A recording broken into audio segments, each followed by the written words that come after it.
Hi there. This is Mustard Seed Social Live, and today I'm going to be talking about the top 3 mistakes to avoid on Facebook posts.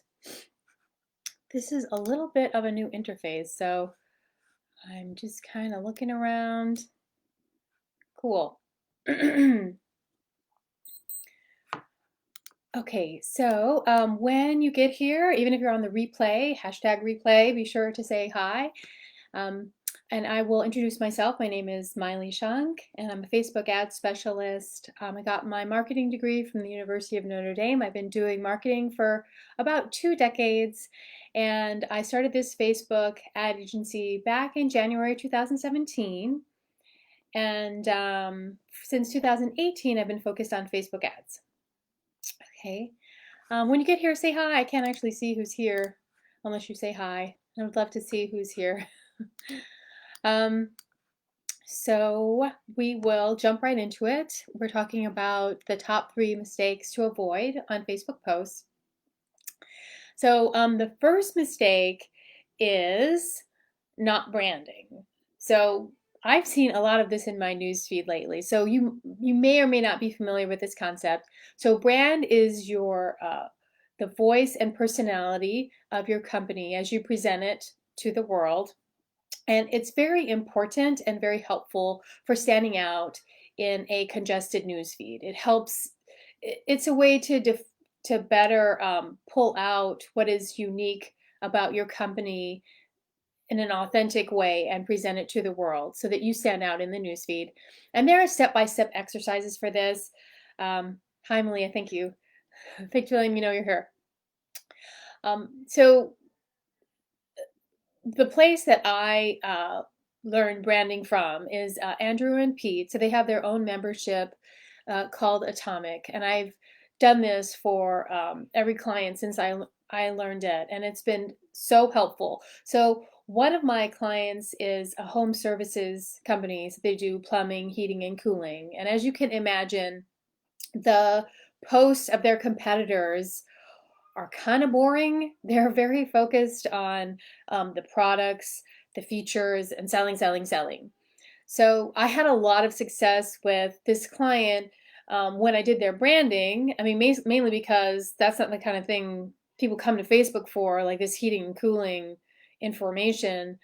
But what we did was we defined, well, they had already defined, but what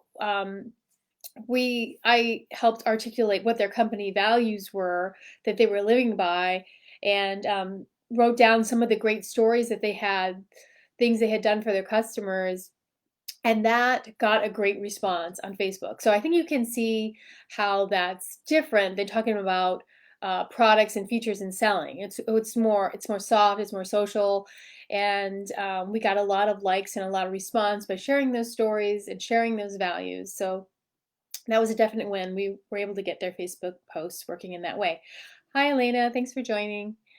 So that is the first thing mistake that people make is not branding, just posting and not thinking about how they want to present themselves. Do I have any guesses as to what the second mistake might be?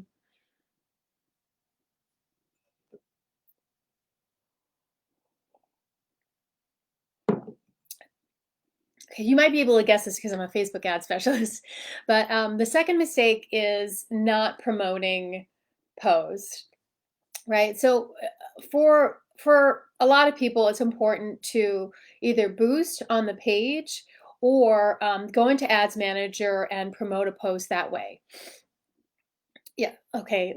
Elena says links.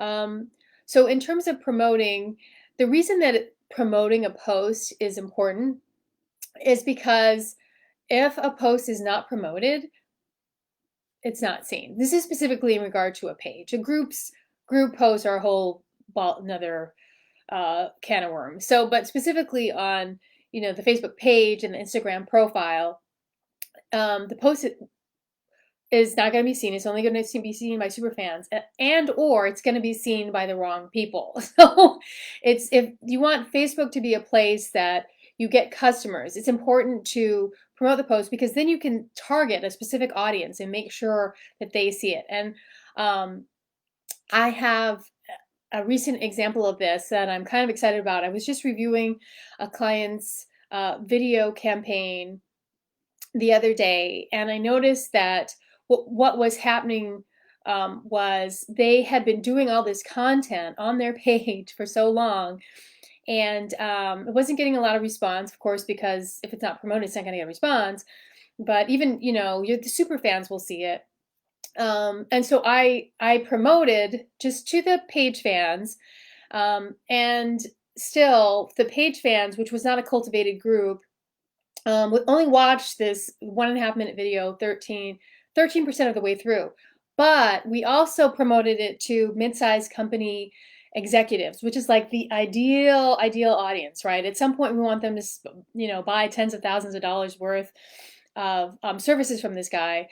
And so this is a very ideal audience. And they actually watched it 63% of the way through.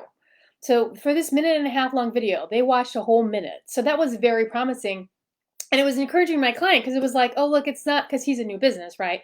I was like, it's not that you don't know your client, your future customer. It's not that your messaging was wrong. It's just that you weren't promoting your posts. Like, the people on your page aren't actually an indicator of your content.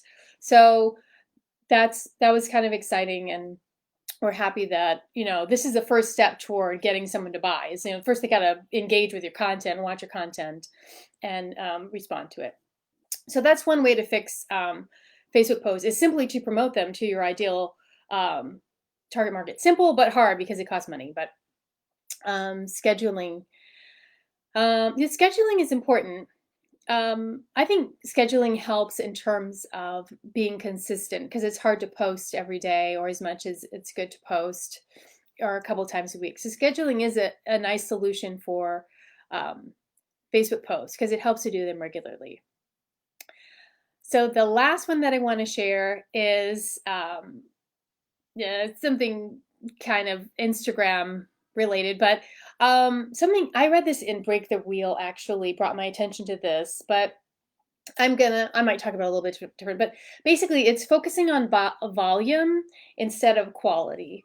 So the last mistake is focusing on volume. So the tendency is to want to just blast out to a whole bunch of people right from the start to try to get a sale, this kind of scenario from your Facebook page. And so it's not ideal. So it's just too easy to get caught up in the likes game, right? I want a bunch of likes on my post, and this makes me feel good, makes me look good. But like I just said, if it's not somebody who's going to be a good part of your network, it doesn't really matter, right?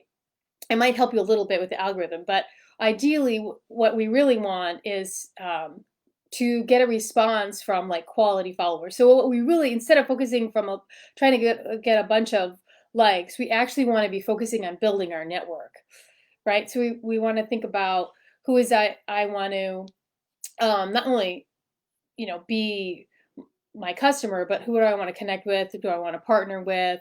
Maybe would refer to me. So trying to get a response from like a quality network versus just get a whole bunch of likes. So it's less about volume, and it's more about network building.